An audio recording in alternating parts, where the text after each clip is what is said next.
રાજસ્થાન જયપુર ખાતે રાષ્ટ્રીય કરણી સેના અધ્યક્ષ સુખદેવસિંહ ગોગામેડીની ઘરમાં ઘૂસી હત્યાનું કાવતરું રચાયું। સુખદેવસિંહ દ્વારા વારંવાર સુરક્ષાની માંગણી કરવા છતાં કોઈ સુરક્ષા આપવામાં આવી ન હતી, જેના પરિણામે સુખદેવસિંહ ગોગામેડીના હત્યારાઓ પોતાના મનસૂબામાં કામયાબ થઈ ગયા। પ્રશાસનની ઢીલી નીતિથી સમગ્ર કરણી સેનામાં આક્રોશ જોવા મળ્યું હતું, જે અનુસંધાને વલસાડ જિલ્લાના વાપી ખાતે કરણી સેનાના આગેવાનો દ્વારા ન્યાયની માંગ સાથે વાપી VIAથી ગુંજન અંબા માતા મંદિર સુધી રેલી કાઢવામાં આવી હતી। Bureau report સત્યડે news, Suresh Bhanushali.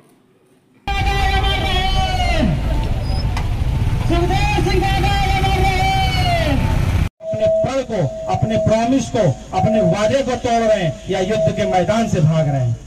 असली योद्धा कौन है? जो लहरों को उसके बहाव में नहीं बहता है, लहरों को चीर के आगे बढ़ता है। खड़े हो जाना जब समाज, राष्ट्र, धर्म की बात आए, उसकी मदद मत करना। जिस तरह से आप सब हमारे बगल में खड़े।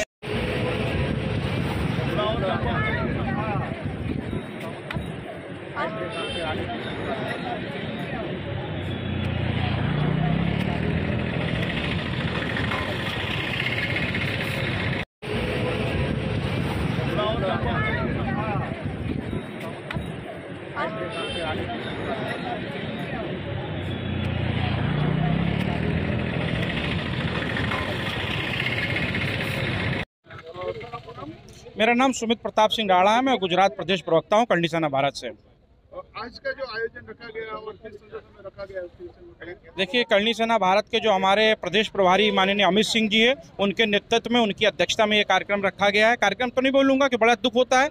आज आपको मालूम पूरा भारतवर्ष में आक्रोश है। बात राजपूत समाज की नहीं है कि राजपूत ही आए हैं, इसमें सारे वर्ग के लोग आए हुए हैं। आपको मालूम है, परसों वलसाड़ गया था, वहाँ पे आदिवासी लोगों ने भी पूर्ण रूप से समर्थन किया था, क्योंकि सुखदेव सिंह दादा गोगामड़ी ने बोला था, ब्राह्मण, वैश्य, बनिया, अगर इन पे कोई बात आएगी तो क्षत्रिय अपनी तलवार के दम पर उनसे इंसाफ करेंगे। और आज हम लाइन ऑर्डर को मानते हैं और कोई भी नहीं देख सकते। हम लोग ने बाकायदा परमिशन लेके सारा कार्य कर रहे हैं। यहाँ से एक यात्रा निकलेगी जो जाके अंबा माता मंदिर पर समाप्त होगी, और यहाँ पे सारे वर्ग के सारे हिंदू संगठन यहाँ पर आए हैं और बहुत कोऑपरेट कर रहे हैं, और हम भी बड़े शांतिपूर्वक कर रहे हैं। लेकिन 10 तारीख यानी कि कल, आज 72 घंटे पूरे हो जाएंगे। अगर सरकार ने वहाँ पे हमारी मांगें नहीं पूरी करी तो हो सकता है आने वाले समय में कोई विरोध प्रदर्शन हो सकता है। अगर आवश्यकता पड़ेगी तो राजपूत समाज कहीं से कमज़ोर नहीं है, पूर्ण रूप से बहुत सक्षम है, और कहीं ना कहीं हम लोग उस पर कार्रवाई करने का काम करेंगे।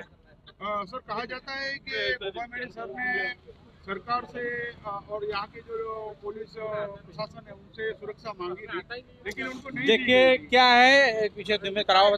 देखिए, मैं आपको बता दूं, आपने बड़ा अच्छा सवाल पूछा है, और मीडिया भारत का चौथा स्तंभ है, तो मैं आपके माध्यम से कहना चाहूँगा, क्योंकि आप ही हमारी आवाज़ को बढ़ाएंगे तो बढ़ेगी। बाकी तो जब वहाँ की निकम्मी सरकार को कई बार बोला, DGP वहाँ के जो थे उनके पास में हरियाणा सरकार का लेटर है, पंजाब पुलिस का लेटर है कि सुखदेव सिंह दादा गोगामड़ी साहब के लिए AK-47 तक वहाँ खरीद रखी हुई है, उसके बावजूद भी उन्होंने वहाँ पर नहीं दिया। तो मैं तो कहता हूँ वहाँ के जो प्रशासनिक अधिकारी थे उन पर 302 का मुकदमा पंजीकृत होना चाहिए, क्योंकि उनके वजह से एक नहीं 4-4 लोगों की हत्या हो गई वहाँ पर। तो क्या ये उसकी जवाब नहीं है? ये उसका जवाब होना चाहिए। उनको तत्काल प्रभाव से सस्पेंड होना चाहिए, उन पर मुकदमा पंजीकृत होना चाहिए, और ये भी मांगते हैं। और दूसरा, आपके मीडिया के माध्यम से मैं ये भी बोलना चाहूँगा कि वो जिन्होंने ये कृत्य किया है छल से, क्योंकि राजपूत को छल से तो मारा जा सकता है, ऐसे बता के नहीं मारा जा सकता। उनको ढूंढ के वहाँ की सरकार इनकाउंटर करे, तब जाके न्याय होगा।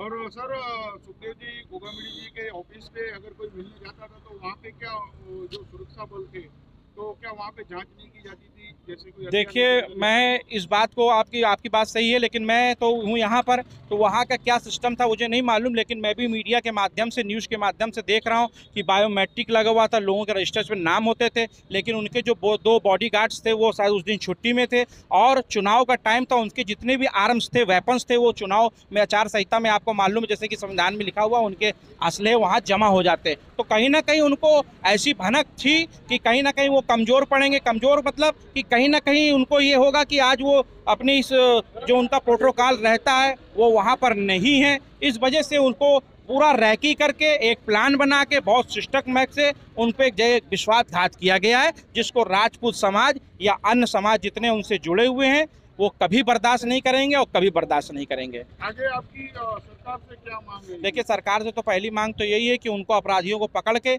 इनकाउंटर कर दें, और अगर कहते हैं कि हम न्याय प्रणाली में बात करना चाहते हैं कि कोर्ट कचहरी की बात आती है तो ये भी बता देना चाहता हूँ। 2 बजे या 3 बजे अल्टीमेटम स्टार्ट जो होती है कचहरी कोर्ट वहाँ पे करें और उसका तुरंत तत्काल प्रभाव से ट्रायल करा के उसको फांसी देने का काम करें, तो राजपूत समाज को लगेगा कि हाँ प्रशासन ने वाकई में काम किया। नहीं तो ये सब संघर्ष जो है जारी है, क्योंकि मैं देखिए लॉ एंड ऑर्डर को मानता हूँ, शासन को मानता हूँ, प्रशासन। राजपूत जितना शांत है उतना उग्र भी है। हमारे पूर्वज महाराणा प्रताप, पृथ्वीराज चौहान, बब्बर राव, ये सब आपने मालूम है, राणा सांगा जितने। तो हम लोग क्यों लड़ते हैं? न्याय की लड़ाई लड़ते हैं बस। और न्याय नहीं मिला तो कहीं हो सकता है आने वाले भविष्य में कहीं ना कहीं बड़ा आंदोलन होगा।